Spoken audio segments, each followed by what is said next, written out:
నమస్తే, welcome to DTV. ఇప్పుడు headlines చూద్దాం. అయోధ్య చేరుకున్న చిరంజీవి రామ్ చరణ్. ప్రాణ ప్రతిష్ఠ సుముహూర్తం 84 సెకండ్లే. అయోధ్య ఆలయంలోని పాత విగ్రహాన్ని ఎక్కడ ఉంచుతారంటే, దేశంలోని చారిత్రాత్మక ఆధ్యాత్మిక నగరం అయోధ్య ఒక ప్రత్యేకమైన శోభతో మెరిసిపోతుంది. అయోధ్య బాలరాముడి ప్రాణ ప్రతిష్ఠ కార్యక్రమం నేపథ్యంలో ఆధ్యాత్మిక శోభను సంతరించుకుంది.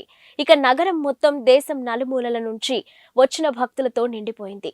దేశంలోని ప్రముఖులు, సెలబ్రిటీలు అందరూ అయోధ్యలోనే ఉన్నారా అనే పరిస్థితి అక్కడ ఉంది. ఇక తాజాగా మెగాస్టార్ చిరంజీవి, ఆయన భార్య సురేఖ, తనయుడు రామ్ చరణ్ అయోధ్యకు చేరుకున్నారు.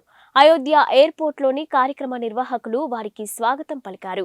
అనంతరం అక్కడి నుంచి వారు భద్రతా సిబ్బంది మధ్య బస ఏర్పాటు చేసిన ప్రాంతానికి బయలుదేరారు. ఇక ఎయిర్పోర్ట్ లో చిరంజీవి మాట్లాడుతూ, అయోధ్య బాలరాముడి ప్రాణ ప్రతిష్ఠ వేడుకల్లో పాల్గొనడం పూర్వజన్మ సుకృతంగా భావిస్తున్నానని చెప్పారు. తాను ఎంతో భక్తితో కొలిచే హనుమంతుడే తనకు ఆహ్వానం పంపినట్టుగా ఉందని పేర్కొన్నారు. సర్వాంగ సుందరంగా ముస్తాబైన అయోధ్య రాముడి రామ మందిరంలో బాలరాముడి విగ్రహానికి మరి కాసేపట్లో ప్రాణ ప్రతిష్ఠ జరగనుంది. వేద పండితులు, సాధువుల ఆధ్వర్యంలో జరగనున్న ఈ కార్యక్రమానికి దివ్య ముహూర్తం నిర్ణయించారు. ఈ సుముహూర్తం కేవలం 84 సెకండ్ల పాటు మాత్రమే ఉందని పండితులు చెప్తున్నారు. మధ్యాహ్నం 12:29:03 నుంచి 12:30:35 వరకు అభిజిత్ ముహూర్తంలో బాలరాముడి విగ్రహానికి ప్రాణ ప్రతిష్ఠ జరగనుంది. ఈ కార్యక్రమంలో పాల్గొనేందుకు ప్రధాని నరేంద్ర మోదీ ఢిల్లీ నుంచి మరి కాసేపట్లో అయోధ్యకు చేరుకోనున్నారు. ఉదయం 10:25 అయోధ్య చేరుకొని వివిధ పూజా కార్యక్రమాలలో పాల్గొంటారు. ప్రాణ ప్రతిష్ఠ కార్యక్రమంలో భాగంగా 150 మంది సాధువులు, మత గురువులు, 50 మంది ఆదివాసీ తెగలకు చెందిన ప్రతినిధులు పాల్గొనున్నారు. ఇక వీరితో పాటు వివిధ రంగాలకు చెందిన ప్రముఖులు, కరసేవకుల కుటుంబ సభ్యులు సహా ఆహ్వానం అందుకున్న 7,000 మంది అతిథులు అయోధ్య చేరుకున్నారు. కాగా ప్రాణ ప్రతిష్ఠ కార్యక్రమం పూర్తయ్యాక అతిథులను ఉద్దేశించి ప్రధాని మోదీ ప్రసంగించనున్నారు. ఆపై సీఎం యోగి, శ్రీరామ జన్మభూమి తీర్థ క్షేత్ర ట్రస్ట్ చీఫ్ మహంత్ గోపాల్ దాస్ కూడా ప్రసంగిస్తారు. దేశంలోని 100 కోట్ల మంది హిందువులు ఎంతగానో ఎదురు చూస్తున్న సమయం ఆసన్నమైంది. ఇక శతాబ్దాల కళ, దశాబ్దాల పోరాటం తర్వాత రామ మందిర సుదీర్ఘ కళ నెరవేరబోతుంది. కాసేపట్లో అయోధ్యలోని రామ మందిరంలో బాలరాముడి విగ్రహానికి ప్రాణ ప్రతిష్ఠ చేయబోతున్నారు. ఈ నేపథ్యంలోని యావత్ దేశం రామనామ స్మరణంతో మారుమోగుతుంది. ఎక్కడ చూసినా జై శ్రీరామ్ అనే నినాదాలు వినిపిస్తున్నాయి. శ్రీరాముడి జెండాలు కనిపిస్తున్నాయి. రామ మందిరాలు, హనుమాన్ ఆలయాలు భక్తులతో కిటకిటలాడుతున్నాయి. ఇక అయోధ్య రామాలయ గర్భగుడిలో 51 అంగుళాల కొత్త మూర్తిని ప్రతిష్ఠించారు. అయితే ఇక్కడే అందరికీ ఒక సందేహం తలెత్తుతుంది. మందిరంలోని పాత విగ్రహాన్ని ఏం చేయబోతున్నారనేదే ఆ సందేహం. ఇక ఈ సందేహాన్ని శ్రీరామ జన్మభూమి తీర్థ క్షేత్ర ట్రస్ట్ కోశాధికారి గోవింద్ దేవ్ గిరి నివృత్తి చేశారు.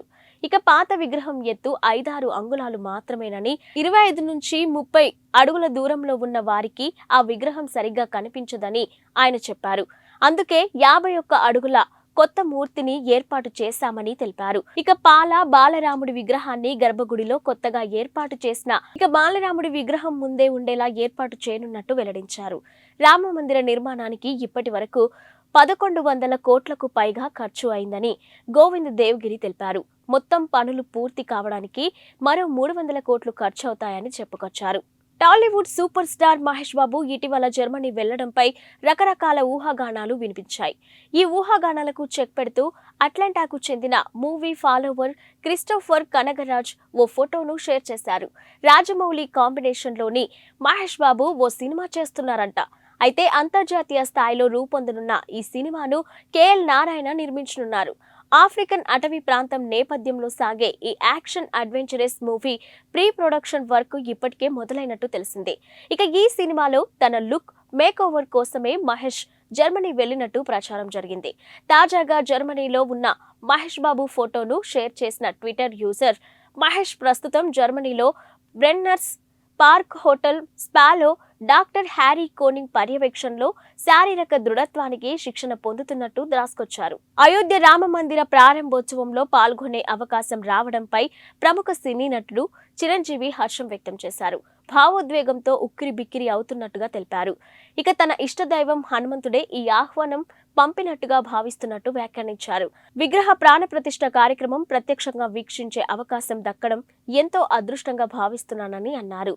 ఇది చరిత్రలో చిరస్థాయిగా నిలిచిపోయే కార్యక్రమమని, తనకు ఈ క్షణాలు జీవితాంతం గుర్తుంటాయని వ్యాఖ్యానించారు. ఇదంతా ఆ భగవంతుడి ఆశీర్వాదమని అన్నారు. ఇక రామ మందిరంలో బాలరాముడి విగ్రహ ప్రాణ ప్రతిష్ఠ కార్యక్రమానికి దేశవ్యాప్తంగా సినీ, రాజకీయ ప్రముఖులు హాజరవుతున్న విషయం తెలిసిందే. ఇప్పటికే పలువురు ప్రముఖులు అయోధ్యకు చేరుకున్నారు. ఇక టీడీపీ అధినేత చంద్రబాబు, జనసేన అధినేత పవన్ కళ్యాణ్ అయోధ్యకు వెళ్లారు. 500 ఏళ్ల ఎదురు చూపుల తర్వాత ఈ కల సాకారమవుతుందని పవన్ వ్యాఖ్యానించారు. నేటి మధ్యాహ్నం 12:20 జరిగే ప్రాణ ప్రతిష్ఠ కార్యక్రమానికి దేశం నలుమూలల నుంచి 7,000 మంది ప్రముఖులు హాజరవుతున్నారు. ఇక ముఖ్య అతిథిగా ప్రధాని నరేంద్ర మోదీ స్వయంగా ఈ క్రతువులో పాల్పంచుకుంటారు. భారత్తో 5 మ్యాచ్ల టెస్టు సిరీస్ ఆడేందుకు ఇంగ్లాండ్ జట్టు వచ్చేసింది. ఇక నిన్న శంషాబాద్ విమానాశ్రయంలో అడుగుపెట్టిన ఇంగ్లీష్ ఆటగాళ్లకు ఘన స్వాగతం లభించింది. ఇక ఆటగాళ్ల నుదుటిన తిలకం దిద్ది ఆహ్వానించారు. ఇందుకు సంబంధించిన వీడియోను ఇంగ్లాండ్ బోర్డు తమ అధికారిక ఎక్స్ ఖాతాలో పంచుకుంది.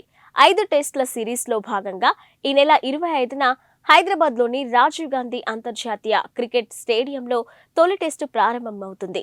రెండో టెస్టుకు విశాఖపట్నం వేదికగా కానుంది. ఇక కాగా విమానాశ్రయంలో క్రికెటర్లను చూసిన అభిమానులు వారిని తమ సెల్ ఫోన్లో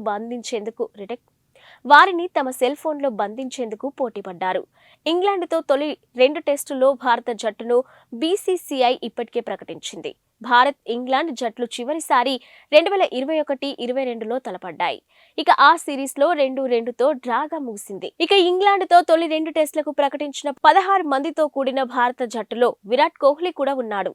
అతడు మరో 152 పరుగులు చేస్తే టెస్టుల్లో 9,000 పరుగులు సాధించిన 4వ భారత ఆటగాడిగా చరిత్ర సృష్టిస్తాడు. నేడు జరగనున్న అయోధ్య శ్రీరామ మందిర ప్రారంభోత్సవానికి దేశవ్యాప్తంగా రాజకీయ, సినీ ప్రముఖులు హాజరవుతున్నారు. ఇప్పటికే కొందరు అయోధ్యకు చేరుకోగా మరికొందరు ఇవాళ ఉదయం అక్కడికి చేరుకుంటారు. ఇక టీడీపీ అధినేత చంద్రబాబు, జనసేన అధినేత పవన్ కళ్యాణ్, సూపర్ స్టార్ రజనీకాంత్ కూడా అయోధ్యకు చేరుకున్నారు. ఇక అయోధ్యలోని టీడీపీ అధినేత చంద్రబాబు నాయుడు ఇప్పటికే పలు ఆలయాలను సందర్శించారు. పండితులు చంద్రబాబును సత్కరించి తీర్థ ప్రసాదాలు అందజేశారు. 500 ఏళ్ల ఎదురు చూపుల తర్వాత ఈ కల సాకారమవుతుందని జనసేన అధినేత పవన్ కళ్యాణ్ వ్యాఖ్యానించారు. ఈ కార్యక్రమంలో పాల్గొనే అవకాశం రావడం అదృష్టమని అన్నారు. తెలుగు రాష్ట్రాల నుంచి పలువురు ప్రముఖులు కూడా ఈ కార్యక్రమానికి హాజరవుతున్నారు. కాగా మధ్యాహ్నం 12:20 బాలరాముడి ప్రాణ ప్రతిష్ఠ కార్యక్రమం నిర్వహిస్తారు. ఈ కార్యక్రమానికి సంబంధించి దేశవ్యాప్తంగా 7,000 మంది ప్రముఖులకు ఆహ్వానాలు వెళ్లాయి. ముఖ్య అతిథిగా ప్రధాని నరేంద్ర మోదీ పాల్గొంటారు.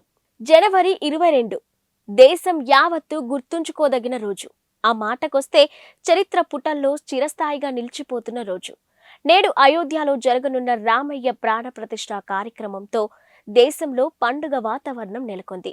ఈ వేడుకను కనులారా చూడాలని దేశం నలుమూలల నుంచి ఇప్పటికే వేలాది మంది అయోధ్యకు చేరుకున్నారు.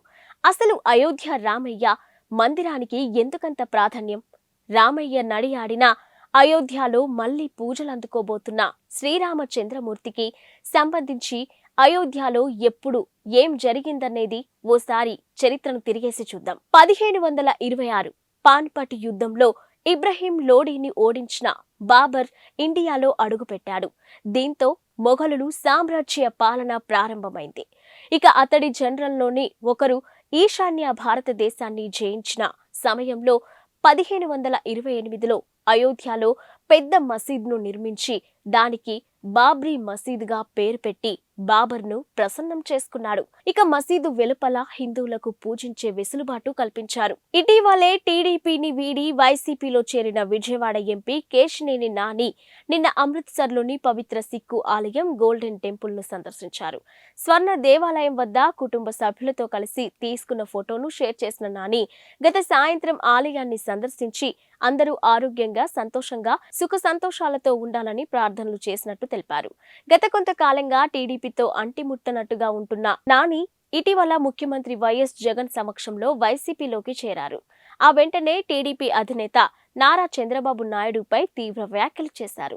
అధికారం కోసం జనసేన అధినేత పవన్ కళ్యాణ్ ను కూడా బాబు మోసం చేస్తున్నారని, ఇక తన కొడుకు లోకేష్ ను సీఎం చేయడమే ఆయన లక్ష్యమని పేర్కొన్నారు. సానియా మీర్జా నుంచి విడిపోయిన పాకిస్తాన్ మాజీ క్రికెటర్ షోయబ్ మాలిక్ పాక్ సినీ నటి సనా జావేద్ ను వివాహం చేసుకున్న సంగతి తెలిసిందే.